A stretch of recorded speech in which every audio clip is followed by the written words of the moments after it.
College is over! That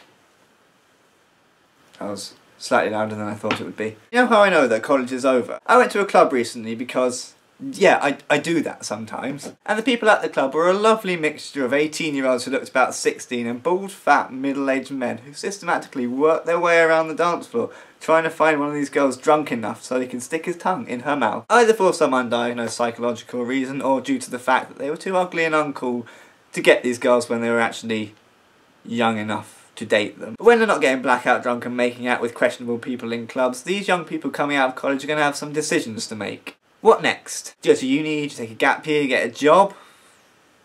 I took a gap year and a lot of people ask me, was it worth it? And the answer to them is yes.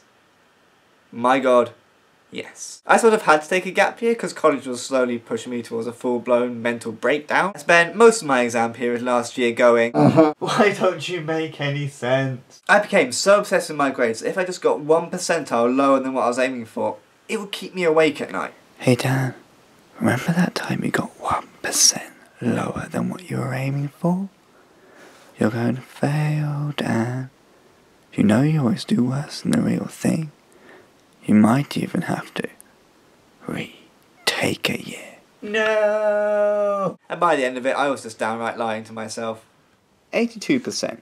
Not too shabby. Let's just check these here grade boundaries and, 84% for an A. Well, 82 rounds up to 84 if you think about it. So I had to take a break, but honestly I never looked back once. I shared some unique experiences with some fantastic people. I travelled the world. I managed to tick getting fired off my bucket list, despite the fact I'm 99% sure I'd actually quit 2 days before. I'm not quite sure how I managed that one. And I learnt a whole set of new skills, like how to sew someone up after a C-section.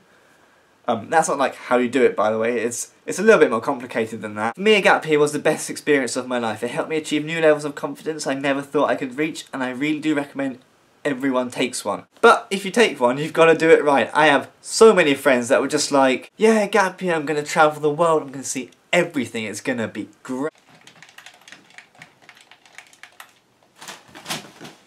Oh. Yeah. The problem with the gap year is when you get to the end of it, you are kind of left with the sense of, so what now? Yep, that's the advice you're being given in this video. Don't face the problems of not knowing what your future's going to be. Run away from them, and run away to a foreign country spreading love and mischief as you go. But seriously, take a gap year. Also, if you want to take a gap year, but if you applied for a 2014 to 2015 place at university, you can still do that. All you have to do is when you get your place, tell your university that you want to defer it to the next year. They will 100% accept that. They want to fill out 2015 to 2016 places as quickly as they want to fill out 2014 to 2015 ones. That's what I did and it worked perfectly. Alright guys, thank you for watching. If you made it this far, I'm currently in Spain at the time of posting this, so I don't know what's coming up and when I'm going to make a next video, but I will make one, I think. So I will see you... yeah, I will see you at some point. Bye!